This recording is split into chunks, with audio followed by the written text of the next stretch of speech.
کیا ایسے کیوں دیکھ رہے ہیں مجھے؟ زویا نے اسے ننگے ہاتھوں پکڑا تھا خود کو تاڑتے، مگر اس کے باوجود اس نوجوان کی آنکھوں میں مجال ذرا شرم کا پہرا آیا ہو۔ وہ ابھی بھی ویسے ہی دیکھ رہا تھا جیسے پہلے، بدصورت، منہ بسور کر ایک لفظ کہتا وہ اس کی خوشگمانی کو زمین بوس کر گیا تھا۔ ہاں، اسے جیسے یقین نہ آیا اپنے کانوں پر۔ یہ کیا عجیب سا پہن لیا ہے تم نے؟ جا کر چینج کرو فوراً۔ زویا اسے بے یقینی کے عالم میں دیکھنے لگی تھی۔ عجیب، یہ برانڈڈ سوٹ ہے میرا۔ یقیناً وہ ماضی میں بہت بے وقوف رہی ہوگی، تبھی اس نے حارث ملک جیسے شخص کو پسند کیا، اس کڑوی زبان والے کو جس سے دیکھتے ہی اب ٹیمپریچر ہائی ہو جاتا تھا۔ اور اس کی باتیں، اف، یقیناً اسے بلڈ پریشر کا مریض بنا کر چھوڑیں گی۔ میں نے کہا نا چینج کرو جا کر۔ اس بار اس کی آواز میں سختی آ گئی تھی۔ اور میں بھول کیسے گئی؟ تمہاری آنکھوں میں تو سوائے تحریم بی بی کے کوئی جچتا ہی نہیں، اس لیے میں کچھ بھی پہنوں تمہیں عجیب ہی لگے گا۔ فی الحال تمہیں اچھا لگتا ہے یا برا، اٹس ناٹ مائی پرابلم حبی۔ وہ طنزیہ مسکراہٹ ہونٹوں کے کناروں پر سجائے بے نیاز و مغرور انداز میں کہتی پلٹ کر چل دی تھی، مسز حارث ملک، تم جانتی نہیں ہو وہ کام کبھی نہیں ہو سکتا جو میں نہ چاہوں۔ پیچھے سے آنے والی روبدار آواز اور قطعی لہجے پر اس کے قدم از خود رکے۔ مجھے ضرورت بھی نہیں ہے جاننے کی، کیونکہ جو میں کہتی ہوں وہ ہو کر رہتا ہے۔ اگر ایک طرف آگ تھی تو دوسری جانب شعلے۔ وہ چیلنجنگ لہجے وہ پراعتماد انداز میں کہتی، ناک سے مکھی اڑاتے ہوئے مڑی۔ ویلکم ٹو اوور چینل نوویز بائی حسن کمل۔ السلام علیکم لسنر، کیسے ہو آپ سب لوگ؟ آئی ہوپ آپ لوگ سب ٹھیک ہوں گے، خیریت سے ہوں گے۔ تو جناب میں آپ لوگ کے لیے لے کر آئی ہوں حسن کنول کا ناول راستار محبت کی قسط نمبر 3 لے کر۔ تو آئیے ہم بغیر تاخیر کے شروع کرتے ہیں۔ وہ پارٹی میں بسمہ کے ساتھ پہنچی تھی۔ ارے تم نے سنا تحریم اور حارث ملک پھر سے مل رہے ہیں؟ راہداری سے گزرتے ہوئے اس کے کانوں کی سماعت سے جب یہ جملہ ٹکرایا تو وہ وہیں رک گئی۔ ہاں میں نے بھی سنا کہ تحریم آئی ہوئی ہے برازیلیا میں، ورنہ وہ تو دل برداشتہ ہو کر چلی گئی تھی بیچاری۔ دوسری عورت فوراً ہی بولی، یہ زویا ہے ہی چڑیل، لالچی کہیں کی، دو محبت کرنے والوں کو الگ کر دیا اس نے۔ پہلی عورت منہ بسور کر کہنے لگی، ارے آہستہ بولو وہ سن لے گی۔ دوسری عورت ڈرنے والے انداز میں ہولے سے گویا ہوئی، جبکہ ان کی باتوں کی آوازیں زویا کے کانوں تک رسائی حاصل کر چکی تھی۔ تو سن لے، میں کیا ڈرتی ہوں اس سے؟ حارث ملک خود اسے طلاق دینے والا ہے، سب کو پتہ ہے، مکار عورت کہیں کی۔ بلا خوف پہلے سے زیادہ اونچی آواز کر کے بولی، جیسے دانستہ طور پر زویا کو سنا رہی ہو۔ تم ان کی باتیں دل پر مت لو زویا، انہیں نہیں پتہ تمہارے اور تمہارے شوہر کے درمیان کے تعلقات کیسے ہیں۔ مجھے یقین ہے سب کچھ اتنا برا نہیں ہوگا جتنا لوگوں کے درمیان پھیلا ہوا ہے، ورنہ 3 سال نہ ہوتے تمہاری شادی کو۔ بسمہ اس کے کندھے پر نرمی سے ہاتھ رکھ کر سمجھاتے ہوئے گویا ہوئی، تاکہ وہ برا نہ مانے۔ میں بھلا کیوں دل پر لینے لگی اجنبیوں کی باتوں کو جن سے میرا کوئی لین دین ہی نہیں؟ وہ لاپرواہی سے بولی تو بسمہ مسکرا دی۔ ویسے کیا تم مجھے بتا سکتی ہو میں کیسی انسان تھی؟ جتنا وہ لوگوں سے اپنے بارے میں سن رہی تھی، اتنا ہی اسے اپنے متعلق جاننے میں تجسس پیدا ہوتا جا رہا تھا کہ آخر وہ کس شخصیت کی مالک تھی، کس طرح کا کردار تھا اس کا، اور اس نے کیا کیا تھا جو لوگ اس کے پیچھے اتنی برائیاں کرتے پھر رہے تھے۔ میں نے تمہیں کچھ ماہ پہلے ہی جوائن کیا تھا، تو میں تمہارے بارے میں زیادہ نہیں جانتی، اور نہ ہی تم مجھ سے اپنی پرسنل لائف ڈسکس کیا کرتی تھی۔ ہاں لیکن اتنا تو پورا برازیلیا جانتا ہے کہ تم برازیل کے سب سے بڑے بزنس مین کی بیٹی تھی مطلب؟ اب نہیں ہوں۔ وہ فوراً ہی آئی بروز اچکا کر تجسس سے پوچھنے لگی، نہیں سنا تھا راتوں رات تمہاری فیملی بینک کرپٹ ہو گئی تھی، کوئی نہیں جانتا کیسے۔ اور میرے والدین، ان کا کیا؟ والدین کا انتقال تو تمہارے بچپن میں ہی ہو گیا تھا۔ تم اور تمہارے تایا کی بیٹی مقدس دادا کے ساتھ رہتے تھے۔ تمہارے دادا وہ صدمہ برداشت نہیں کر سکے اور انہیں ہارٹ اٹیک آ گیا، اور وہ اسی میں چل بسے۔ تمہاری منگنی ہو چکی تھی مگر وہ بھی ٹوٹ گئی۔ اس کی وجہ میڈیا پر نہیں بتائی گئی، اس لیے میں اس متعلق کچھ نہیں جانتی۔ اکثر لوگوں کی رائے ہے کہ تم غریب ہو گئی تھی اس لیے، جبکہ کچھ کا کہنا ہے کہ لڑکا تمہاری تایا کی بیٹی کو پسند کرتا تھا۔ اب پتہ نہیں کتنا سچ ہے اور کتنا جھوٹ۔ آخری جملے پر وہ لا علمی میں کندھے اچکاتے ہوئے پھیکی سی مسکراہٹ ہونٹوں پر سجائے بولی، او تو میرے تایا کی بیٹی کہاں ہے؟ زویا برازیلیا کے سب سے اونچے خاندان سے تعلق رکھتی تھی جن کا سکہ بولتا تھا پورے برازیل میں۔ وہ نہایت ہی حسین و خوبصورت شہزادی تھی جن کی تصویریں اکثر میگزین اور نیوز چینلز کی زینت بنا کرتیں۔ برازیل کے ہر بیچلر کا خواب تھی وہ لڑکی۔ برازیلیا کا شاید ہی ایسا کوئی اچھا خاندان ہو جہاں سے اس کا رشتہ نہ آیا ہو۔ پھر اچانک ان کا پورا کاروبار راتوں رات تباہ ہو گیا۔ لوگوں نے اس شہزادی کے زوال کی داستان دیکھی، بہت سے جلنے والے بڑا خوش تھے اس کے اس حالت سے۔ انہیں تو اب موقع ملنے والا تھا اسے تکلیف پہنچانے کا، اذیت دینے کا، اپنی حسد کی آگ میں جلانے کا۔ اس لڑکی کے پاس کوئی سائبان نہیں تھا جو اس کی مدد کرتا ہے ان حالات میں۔ دادا کے جانے کے بعد وہ بالکل اکیلی رہ گئی تھی اس دنیا میں۔ وہیں دوسری جانب حارث ملک اور تحریم مغل کی شادی کی اناؤنسمنٹ نیوز چینلز پر چل گئی تھی، سب ان کی شادی کے منتظر بیٹھے تھے کہ اچانک زویا اور آریز کی شادی کی خبر لوگوں کے کانوں تک پہنچی۔ کوئی نہیں جانتا زویا اقسم چودھری نے کون سے گندے کھیل کھیلے جس کے سبب آریز ملک جیسا پاورفل بزنس مین مجبور ہوا اپنی محبت کو چھوڑ کر اس سے شادی کرنے کے لیے۔ تحریم مغل ملک چھوڑ کر چلی گئی تھی آریز اور زویا کی شادی کے بعد، مگر 3 سال بعد وہ دوبارہ لوٹی ہے۔ آریز ملک اپنی پہلی محبت کی جانب دوبارہ قدم بڑھا رہا ہے، یہ خبریں میڈیا میں عام ہیں ان دنوں۔ ساتھ ساتھ زویا سے اس کی طلاق کی بھی یہی وجہ ہے کہ لوگوں کو موقع مل گیا ہے زویا کے خلاف منہ کھولنے کا۔ جسے شوہر عزت نہ دے اسے کوئی نہیں دیتا۔ زویا کا بھی یہی حال تھا، لوگ اسے مسز آریز ملک ہونے کے باوجود عزت نہیں دیتے تھے، اس کا احترام نہیں کرتے تھے، بلکہ الٹا اسے برا بھلا کہتے تھے۔ مقدس ایک بہت بڑی پیانسٹ سیلیبریٹی ہے، اس کا ملک اور بیرون ملک آنا جانا ہوتا رہتا ہے۔ نیوز میں سنتی ہوں مگر اس سے زیادہ نہیں پتا مجھے، بسما کے کہتے ہی وہ سوچوں میں ڈوبی۔ زویا سوچنے لگی تھی کہ اگر اس کی کزن ہے تو پھر وہ اسے پوچھنے کیوں نہیں آئی اتنے دنوں میں۔ بسما کی نگاہیں مسلسل ادھر ادھر گھوم رہی تھی اور پھر ایک چہرے پر جا کر منجمد ہو گئی۔ زویا اسے منہ بسوڑتے ہوئے دیکھ اس کی نظروں کا تعاقب کرتے ہوئے ایک چہرے کو دیکھنے لگی۔ وہ نیا چہرہ تھا اس کے لیے۔ کون ہے وہ لڑکی جسے تم اتنے برے برے منہ بنا کر دیکھ رہی ہو؟ زویا فوراً تجسس سے پوچھنے لگی۔ آپ کو یاد نہیں ہوگا لیکن یہ لومڑی ہے، انزیلا مغل، تحریم کی چھوٹی کزن۔ پتہ ہے پچھلی بار پارٹی میں اس نے آپ کو سوئمنگ پول میں گرا دیا تھا۔ بسما کی بات سن اب سامنے کھڑی لڑکی کو زویا نے سرتا پاؤں بغور دیکھا۔ وہ انزیلا نامی لڑکی وائٹ کلر کی کالر والی شرٹ پر بلیک کوٹ اور بلیک پینٹ پہنے ہوئے تھی، بال کھلے ہوئے، ہونٹوں پر ڈارک لال رنگ کی لپسٹک چمک رہی تھی، کانوں میں لمبے لمبے سلور ایئر رنگز۔ چہرہ دیکھنے سے ہی بہت شارپ تھا اس کا۔ زویا کی نظروں کی تپش شاید اس نے محسوس کر لی تھی، اس لیے اس کی جانب تنزیہ مسکراتی ہوئی آنے لگی۔ تو آریز نے اسے کچھ کہا نہیں؟ آخر اس نے اس کی بیوی کو پانی میں پھینکا تھا سب کے سامنے۔ وہ سامنے سے آتی انزیلا پر نظریں جمائے بسما سے استفسار کرنے لگی۔ وہ تحریم مغل کی کزن ہے، بسما کا لچکدار و مایوس لہجے میں دیا جواب اسے حیران کر گیا تھا۔ کرن کے لفظ پر اس نے خاصا زور دیا تھا۔ او تو میرا شوہر تحریم کے ساتھ ساتھ اس کے پالتو کتوں کا بھی کتا ہے۔ اس نے اپنے ایک ہی جملے سے آریز ملک کی عزت کی گویا دھجیاں اڑا دی تھی۔ اس کا جواب سن بسما کا بے اختیار کہکا بلند ہوا۔ وہ اب زویا کو ستائشی نگاہوں سے تک رہی تھی۔ بسما کو سمجھ آ گیا تھا کچھ بات تو تھی زویا اقسم چودھری میں، تبھی 3 سال سے آریز ملک جیسے شخص کے ساتھ ٹکی ہوئی ہے۔ کس بات پہ اتنا ہنسا جا رہا ہے؟ انزیلا نے آتے ہی ترچھی نگاہوں سے بسما کو تکتے ہوئے سخت لہجے میں استفسار کیا۔ اس کا کڑک لہجہ زویا کو سخت ناگوار گزرا تھا۔ کیوں، تمہاری اجازت لے کر ہنسیں گے اب ہم؟ زویا نے دونوں ہاتھ سینے پر باندھتے ہوئے بھرم سے پوچھا۔ او دیکھو تو کون بول رہا ہے؟ زویا اقسم سنا ہے تم دوبارہ ڈرامہ کر رہی ہو یادداشت چلے جانے کا؟ وہ خاصا استہزائیہ انداز میں بول رہی تھی۔ ڈرامہ نہیں کر رہی، ان کی واقعی یادداشت چلی گئی ہے۔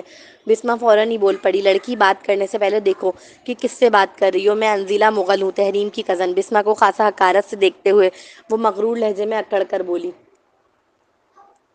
اسے بسما کا اپنی بات پر جواب دینا بالکل پسند نہیں آیا تھا۔ اپنی امیری اور تحریم کی شہرت کا بڑا غرور تھا انزیلا مغل میں۔ وہ غریبوں کو کسی گندی نالی کے کیڑے مکوڑے کی طرح دیکھتی تھی، بس نہ چلتا ہو کہ انہیں دنیا سے ہی مٹا دے۔ مٹانا تو وہ زویا کو بھی چاہتی تھی مگر موقع ہاتھ نہیں لگ پایا تھا اس کے اب تک۔ ویسے تم نے اس بار مجھ سے سوال نہیں کیا پچھلی بار کی طرح کہ میرا نام کیا ہے؟ اب انزیلا زویا کی جانب متوجہ ہو کر مضحکہ خیز انداز میں بول رہی تھی۔ ساتھ ساتھ ہنستے ہوئے اس نے دونوں ہاتھوں سے تالی بھی بجائی۔ اصل میں وہ کیا ہے نا کہ تم جیسے نیچ لوگ دنیا میں اتنے بھرے پڑے ہیں کہ ہر ایک کو نام سے یاد رکھنا میرے بس کا کام ہے بھی نہیں۔ وہ بے چارگی والا منہ بنا کر بے بسی کی انتہا کو چھوتے ہوئے بولی تو مقابل کے تن بدن میں آگ لگی۔ زویا اقسم چودھری تھی وہ اپنے ایک ہی جواب میں سامنے والے کو زمین بوس کر دینے والی۔ بسما اس کی جواب پر منہ پر ہاتھ رکھ کر دبی دبی ہنسنے لگی۔ بہت ہنسی آ رہی ہے تمہیں؟ بسما کو خود پر ہنستا دیکھ وہ مزید بھڑک اٹھی تھی۔ اس کے بازو پر اپنا ہاتھ جماتے جھنجھوڑ کر تیش کے عالم میں استفسار کرنے لگی۔ ہاتھ چھوڑو میری سیکرٹری کا اور اپنی حد میں رہو۔ زویا نے فوراً ہی اس کا ہاتھ جو بسما کے بازو پر گرفت کیے ہوئے تھا پکڑ کر دور جھٹکا۔ وہ غرا کر دو ٹوک انداز میں بولی تو مقابل دانت پیستی اسے تیش کے عالم میں تکتے ہوئے دبی دبی آواز میں دھاڑی۔ آریز ملک کی بیوی ہو اس لیے زیادہ ہواؤں میں مت اڑو۔ آریز تمہیں بہت جلد طلاق دینے والا ہے اور یہ بات سب جانتے ہیں۔ تم بہت جلد واپس روڈ پر آنے والی ہو اپنی اوقات میں، اس لیے مجھ سے نہ ہی الجھو تو بہتر ہے تمہارے لیے۔ ابھی ان کی بحث چل ہی رہی تھی کہ کسی کے کہنے کی آواز آئی۔ او مسٹر آریز ملک و تحریم مغل۔ یہ آواز آتے ہی زویا نے نگاہ اٹھا کے سامنے کی جانب دیکھا تھا۔ اندرونی وائٹ شرٹ اور بلیک پینٹ کوٹ میں ملبوس وہ گرے آنکھوں والا حسین نوجوان جب پارٹی ہال میں داخل ہوا تو سب کی نگاہوں کا مرکز بن گیا۔ اس کے ساتھ تحریم مغل تھی، وہ خوبصورت ہیروئن۔ جس طرح وہ دونوں ساتھ چلتے ہوئے آ رہے تھے، کوئی بھی دیکھتا تو انہیں کپل سمجھتا۔ بس عارض ملک کا پارٹی میں داخل ہونا تھا کہ سب اس کے ارد گرد جمع ہونا شروع ہو گئے تھے۔ انہی لوگوں کے ہجوم میں جب اس نے نگاہ اٹھا کر سامنے کی جانب دیکھا تو 2-3 لمحوں کے لیے سانس لینا بھول گیا۔ زویا گولڈن رنگ کی میکسی زیب تن کی ہوئی تھی۔ میکسی اس کی خوبصورت فگر پر قیامت کا سما برپا کر رہی تھی۔ اوپر سے آگے کا گلا گہرا تھا، اس کی سفید کالر بون الگ ہی چمک رہی تھی۔ آبشار کو آج حسن بکھیرنے کے لیے کھلا رکھا تھا۔ اس کی لمبی لمبی انگلیاں مسلسل ان سے کھیل رہی تھی، کبھی وہ سیدھے کندھے پر گرا لیتی تو کبھی انہیں الٹے کندھے پر۔ جس طرف بھی گراتی حسن مزید بڑھتا محسوس ہوتا۔ میکسی کی آستین بالکل پتلی کلائی سے چپکی ہوئی تھی، ساتھ ساتھ وہ آستین پر آتی چنے اس کی خوبصورتی میں اضافہ کرتی معلوم ہوئی۔ اس سرمئی آنکھوں والی گولڈن پری پر یقیناً ان گنت نگاہیں ٹکی ہوئی تھی۔ عارض ایک لمحے کے لیے بھی اس پر سے نظر نہیں ہٹا رہا تھا۔ اس کی گہری نگاہیں زویا کو اپنے پورے وجود میں ہلچل مچاتی معلوم ہو رہی تھی۔ جب سے وہ پارٹی میں آئی تھی بہت سے لوگ اسے ستائشی نگاہوں سے دیکھ رہے تھے، لیکن ان گرے آنکھوں والے کا دیکھنا الگ تھا۔ مسز عارض ملک، وہ تحریم کے پاس کھڑی ایک خاتون کی آواز تھی جو اسے حواسوں میں لائی تھی۔ تحریم اور وہ خاتون اسی کی جانب آ رہی تھی۔ عارض بھی ان کے ساتھ چلا آیا۔ آپ کب آئی مسز عارض؟ اس خاتون کے پوچھتے ہی زویا نے مصنوعی مسکان چہرے پر سجائے جواب دیا۔ کافی دیر ہوئی۔ او تو آپ اکیلی آئی ہیں؟ وہ میٹھے میٹھے لہجے میں کیا گیا گہرا طنز تھا۔ وہ امیر خاتون جتا رہی تھی کہ وہ اکیلی آئی ہے، جبکہ تحریم اسی کے شوہر کے ساتھ پارٹی میں داخل ہوئی ہے۔ یقیناً یہ کسی کی بھی بیوی کے لیے شدید تذلیل کا مقام ہے کہ اس کا شوہر کسی دوسری عورت کے ساتھ محفل میں آئے۔ مس زویا غلط مت سمجھیے گا، میں اور عارض اتفاق سے دروازے پر مل گئے تھے۔ تحریم نہایت شائستہ مزاج و نرمی سے غلط فہمی کو دور کرنے والے انداز میں گویا ہوئی۔ زویا کا ذہن ان لوگوں کی باتوں میں کہاں تھا جو اس کا جواب دیتی۔ وہ تو عجیب سی کیفیت میں مبتلا تھی۔ عارض جس نگاہ سے اسے دیکھ رہا تھا وہ خود کو کہاں چھپائے بس یہی سوچ رہی تھی۔ ان گرے آنکھوں میں ایک طلسم تھا، ایک کھچاؤ جو وہ شدت سے محسوس کر رہی تھی۔ تحریم ہو، انزلہ ہو، بسمہ ہو یا وہ امیر خاتون، سب یہی دیکھ رہے تھے کہ عارض کی نگاہ ایک لمحے کے لیے بھی اپنی بیوی سے ہٹ نہیں رہی ہے۔ چلو دادا کو برتھ ڈے وش کر کے آتے ہیں، اس کے بھرمدار آواز میں کہتے ہی وہ آگے کی جانب بڑھی۔ عارض اس کے پیچھے پیچھے چل رہا تھا۔ وہ اپنی پشت پر ابھی بھی اس کی گہری نظروں کو محسوس کر سکتی تھی۔ کیا ایسے کیوں دیکھ رہے ہو مجھے؟ اپنی دونوں مٹھیاں بھیج کر بڑی ہمت جما کر وہ اس کی جانب مڑی، پھر ان گرے آنکھوں میں آنکھیں ڈال دو ٹوک انداز میں پوچھنے لگی۔ زویا نے اسے رنگے ہاتھوں پکڑا تھا خود کو تاڑتے، مگر اس کے باوجود اس نوجوان کی آنکھوں میں مجال ہے ذرا شرم کا پہرا آیا ہو۔ وہ ابھی بھی ویسے ہی دیکھ رہا تھا جیسے پہلے۔ بدصورت، منہ بسور کر ایک لفظ کہتا وہ اس کی خوش گمانی کو زمین بوس کر گیا تھا۔ ہاں؟ اسے جیسے یقین نہ آیا اپنے کانوں پر۔ یہ کیا عجیب سا پہن لیا ہے تم نے؟ جا کر چینج کرو فوراً۔ زویا اسے بے یقینی کے عالم میں دیکھنے لگی تھی۔ کیسے وہ اس کے ڈیزائنر کے مہنگے سوٹ کو عجیب کہہ سکتا تھا؟ عجیب؟ یہ برانڈڈ سوٹ ہے میرا، خاصا جتاتے ہوئے مقابل کو دیکھ کر بولی جو اس کی اور اس کے سوٹ کی شدید تذلیل کر چکا تھا۔ یقیناً وہ ماضی میں بہت بے وقوف رہی ہوگی، تبھی اس نے عارض ملک جیسے شخص کو پسند کیا، اس کڑوی زبان والے کو جسے دیکھتے ہی اب ٹیمپریچر ہائی ہو جاتا تھا۔ اور اس کی باتیں اوف، یقیناً اسے بلڈ پریشر کا مریض بنا کر چھوڑیں گی۔ میں نے کہا نا چینج کرو جا کر۔ اس بار اس کی آواز میں سختی آ گئی تھی۔ اور میں بھول کیسے گئی، تمہاری آنکھوں میں تو سوائے تحریم بی بی کے کوئی جچتا ہے ہی نہیں، اس لیے میں کچھ بھی پہنوں تمہیں عجیب ہی لگے گا۔ فی الحال تمہیں اچھا لگتا ہے یا برا، it's not my problem Habib, وہ طنزیہ مسکراہٹ ہونٹوں کے کناروں پر سجائے بے نیاز و مغرور انداز میں کہتی پلٹ کر چل دی تھی۔ مسز عارض ملک، تم جانتی نہیں ہو وہ کام کبھی نہیں ہو سکتا جو میں نہ چاہوں۔ پیچھے سے آنے والی روبدار آواز و قطعی لہجے پر اس کے قدم از خود رکے۔ مجھے ضرورت بھی نہیں ہے جاننے کی، کیونکہ جو میں کہتی ہوں وہ ہو کر رہتا ہے۔ اگر ایک طرف آگ تھی تو دوسری طرف شعلے، وہ چیلنجنگ لہجے و پراعتماد انداز میں کہتی ناک سے مکھی اڑاتے ہوئے مڑی۔ دیکھتے ہیں کہنے کو فقط 2 لفظ، مگر وہ اپنے اندر بہت سی معنی کو سمیٹتے ہوئے تھا۔ جب وہ کہہ چکا کہ اس کی بات ٹالی نہیں جا سکتی تو مطلب ٹالی نہیں جا سکتی۔ یہ بات پوری دنیا جانتی تھی سوائے اس کی نادان بیوی کے۔ وہ اپنی شاہانہ انداز میں چلتا ہوا اس کے ساتھ لفٹ میں داخل ہوا۔ لفٹ میں بھی اس نے اپنی نگاہیں زویا سے ہٹانے کی زحمت نہ کی تھی۔ اچھا لگنے پر دیکھنا سنا تھا، یہ برا لگنے پر کون ہے ایسے دیکھتا ہے؟ اس نے اپنے بالوں کو سیٹ کرنے کی نیت سے اپنی لمبی انگلیاں بالوں میں پیشانی سے ڈال کر پیچھے کی جانب لے جاتے ہاتھ کو ہلکا سا آڑے جانب رکھا تاکہ وہ سیدھے کندھے پر آن گرے۔ باندھ کیوں نہیں لیتی جب اتنا تنگ کر رہے ہیں تو؟ عارض کے چڑچڑے سے انداز میں کہتے ہی زویا نے کھا جانے والی نگاہ سے اسے گھورا۔ اس سائیکو کو تو میری ہر چیز سے ہی پرابلم ہے، وہ دل ہی دل میں کڑکڑانے لگی۔ یقیناً وہ بہت عظیم اور صبر والی عورت رہی ہوگی ماضی میں، تبھی اس سائیکو کو اس نے 3 سال برداشت کیا تھا جسے وہ اب 1 منٹ بھی برداشت نہیں کر پا رہی تھی۔ ابھی وہ یہی سوچ رہی تھی کہ ڈنگ کر کے آواز آئی اور لفٹ رک گئی۔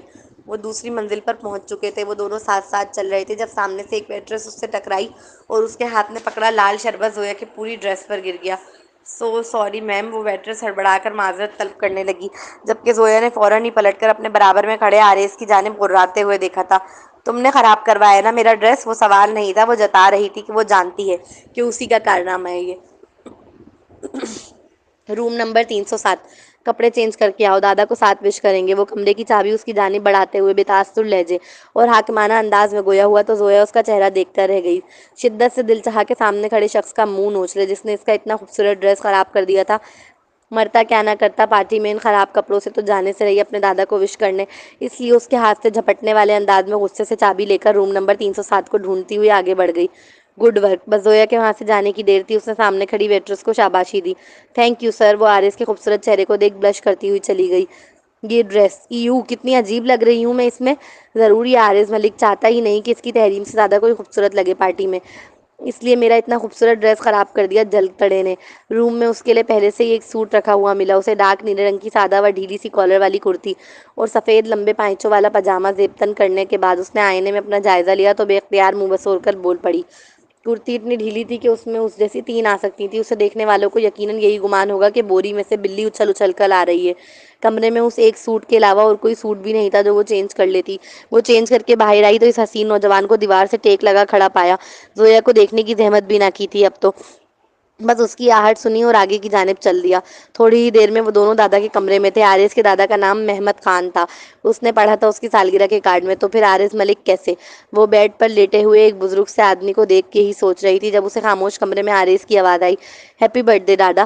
ہیپی برتھ ڈے دادا۔ وہ خاصا بیمار تھے، شاید یہی سبب تھا کہ وہ اپنی ہی پارٹی میں نیچے ہال میں نہیں آئے تھے۔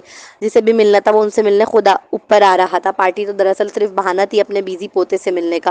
شکریہ، بہت اچھا لگا تم آئے۔ وہ مسرت بھرے لہجے میں اس کے سیدھے کندھے پر ہلکا سا تھپتھپاتے ہوئے بولے۔ ہیپی برتھ ڈے دادا، زویا مسکراتی ہوئی کہتی اس حسین نوجوان کے برابر میں آ کر کھڑی ہوئی جو بیڈ پر اپنے دادا کے برابر میں تھوڑی سی جگہ پر بیٹھا ہوا تھا۔ تم کیوں آئی ہو؟ نکلو یہاں سے، تم نکلو ابھی اسی وقت۔ اسے کیوں لائے ہو آرز؟ بس زویا کو دیکھنا تھا کہ محمد خان صاحب کی آنکھوں میں جوالا مکھی پھوٹ پڑی۔ وہ بیڈ سے اٹھتے ہوئے تیز تیز غصے سے بولنے لگے، دادا اس لڑکی کو اتنے خطرناک ری ایکشن کی امید نہ تھی۔ وہ تھوڑا ڈر کر پیچھے ہٹی۔ میم آپ باہر چلی جائیں، سر کی طبیعت خراب ہو جائے گی ورنہ۔ وہاں کھڑا ملازم تیزی سے زویا سے مخاطب ہو کر بولا، دادا آپ مجھ سے اس طرح کیوں بات کر رہے ہیں؟ میں تو صرف آپ کو برتھ ڈے وش کرنے آئی ہوں۔ زویا پریشان لہجے میں پوچھنے لگی تھی، انہیں دیکھ ہماری ساری خوشیاں کھا کر برتھ ڈے وش کرنے آئی ہو؟ نکلو تم یہاں سے، ابھی نکلو۔ وہ پھر چیخے تو آرز نے بھی ان کی جانب دیکھ باہر جانے کا اشارہ کیا۔ اس کا دل شدید دکھ رہا تھا، آخر ہر کوئی اسے اس طرح کیوں ٹریٹ کرتا ہے۔ وہ واپس نیچے ہال میں آ گئی تھی مگر اب اسے ہال میں کہیں بسمہ دکھائی نہیں دے رہی تھی، اور پھر اچانک سب کو اوپر منزل سے شور کی آواز آنے لگی۔ سب اوپر کی جانب بھاگے تھے، ان میں زویا بھی تھی۔ جب وہ کمرے میں داخل ہوئی تو ایک عجیب ہی منظر تھا اس کی نگاہوں کے آگے۔ ایک لڑکا اپنا سر پکڑے سفید فرش پہ تڑپ رہا تھا، اس کے سر سے کافی خون بہہ رہا تھا۔ پورے کمرے میں کانچ کے ٹکڑے اور دیگر چیزیں بکھری پڑی تھیں۔ اس کی آنکھیں سائڈ دیوار سے چپکی کھڑی لڑکی پر گئی۔ وہ خاصا ڈری سہمی نظر آ رہی تھی۔ بسمہ؟ زویا فوراً ہی اس کی جانب لپکی۔ زویا یہ میرے ساتھ بدتمیزی کر رہا تھا، مجھے کچھ سمجھ نہیں آ رہا کہ میں خود کو کیسے بچاؤں۔ میرے ہاتھ میں پانی کا جگ آیا اور میں نے اس کے سر پر توڑ دیا۔ بسمہ کا چہرہ سرخ پڑ رہا تھا اور آنکھوں سے آنسو مسلسل رواں تھے۔ اس کا ہاتھ اپنے دونوں ہاتھوں میں لے کر ہڑبڑاہٹ میں اسے پوری بات بتا رہی تھی۔ اچھا تم ریلیکس رہو، میں دیکھتی ہوں۔ زویا پلٹی تو انزلہ کو خباثت سے مسکراتا دیکھ سمجھ گئی کہ بسمہ کو اس بگڑے امیر لڑکے کے ساتھ اسی نے سیٹ اپ کیا ہے۔ اس 2 کوڑی کی لڑکی کی ہمت بھی کیسے ہوئی میرے بیٹے پر حملہ کرنے کی؟ میں اسے چھوڑوں گی نہیں۔ فضیلہ بیگم جو بذات خود ایک سیاسی خاندان سے تعلق رکھتی تھی اور ایک جانے مانے بزنس مین کی بیوی تھی، وہ بسمہ پر چڑھائی کرنے آ رہی تھی مگر وہ اس تک پہنچ پاتی اس سے قبل ہی زویا اس کمزور لڑکی کے آگے آ کر کسی ڈھال کی طرح کھڑی ہو گئی۔ آپ کا بگڑا بیٹا بدتمیزی کر رہا تھا میری سیکرٹری کے ساتھ، اس نے سیلف ڈیفینس میں مارا ہے۔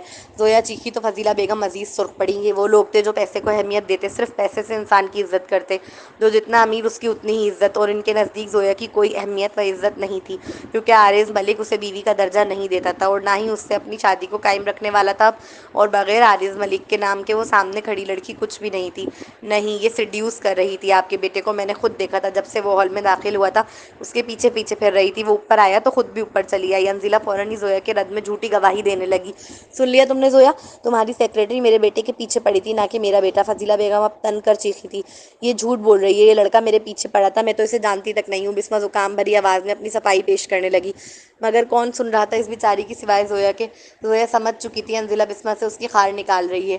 اچھا تو پھر تم یہاں فرسٹ فلور پر میرے بیٹے کے کمرے میں کیا کر رہی ہو؟ یہاں تو صرف وی آئی پی لوگوں کا آنا الاؤ ہے، ایسا تو ہے نہیں کہ میرا بیٹا اتنی بڑی دعوت میں سے تمہیں کھینچ کر یہاں لے کر آیا ہو۔ فضیلہ بیگم کا بس نہیں چل رہا تھا کہ زویا کے پیچھے سے بسمہ کو نکال کر اسے وہیں مارنا شروع کر دیں۔ مجھے تو ویٹر نے کہا تھا کہ زویا مجھے اوپر بلا رہی ہے، بس میں اسی لیے یہاں آئی تھی۔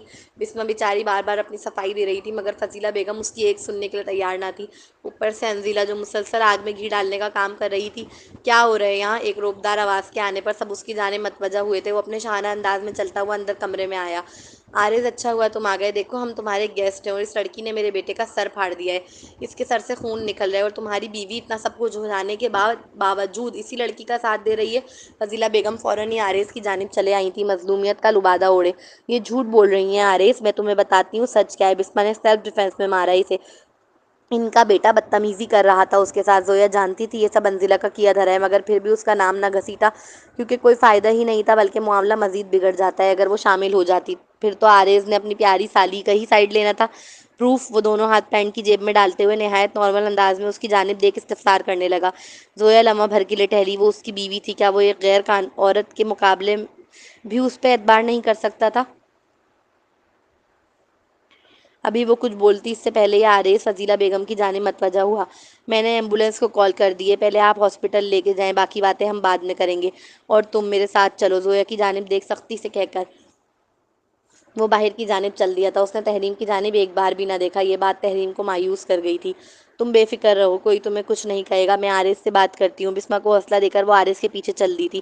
عارض اسے دوسرے کمرے میں لے آیا تھا۔ عارض کے آپسی لڑائی کو ایک سائیڈ میں رکھ کر تم نہیں دیکھ سکتے؟ وہ کمرے میں داخل ہوتے ہی برس پڑی تھی۔ مزیدار بات یہ تھی کہ وہ چیخ رہی تھی اور مقابل سن رہا تھا، ورنہ کس کی مجال تھی عارض ملک کے سامنے اپنی آواز بلند کر سکے؟ اور کیا نہیں دیکھ سکتا میں؟ وہی لاپرواہی سا لہجہ، یہی کہ بسمہ بے قصور ہے، اسے پھنسایا گیا ہے۔